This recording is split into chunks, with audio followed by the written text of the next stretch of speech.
லக்னத்தில் செவ்வாய் இருந்தால் முரடனாக இருப்பாங்க, சண்டை போடுறவங்களாக இருப்பாங்க, முன்கோபியாக இருப்பாங்க அப்படிங்கிற மாதிரியான பாயிண்ட் எல்லாம் ஜோதிடத்தில் சொல்லுது.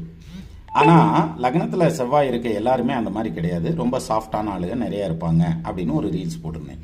அதுக்கு கூட ஒரு நண்பர் கமெண்ட் போட்டிருந்தார், எனக்கு கூட லக்னத்தில் செவ்வாய், நான் ரொம்ப யாரையும் கடிஞ்சு கூட பேசுனதில்லை, மனசு வருத்தப்படுற கூட மாதிரி கூட பேச மாட்டேன் அப்படின்னு சொல்லி போட்டிருந்தார்.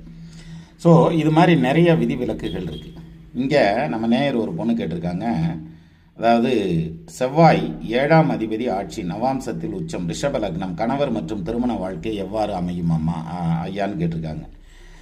அதாவது ரிஷப லக்னத்துக்கு 7ல் செவ்வாய் ஆட்சி பெற்ற நிலையில் நின்றுச்சுன்னா கணவர் ரொம்ப ஆரோக்கியமான நீண்ட ஆயுளுடைய கணவர் கிடைப்பார், நல்ல சொத்து சுகத்தோடு இருக்கிறவர் கிடைப்பார், அல்லது உங்களை கல்யாணம் பண்ணதுக்கப்புறம் நிறைய சொத்து வாங்குவார்.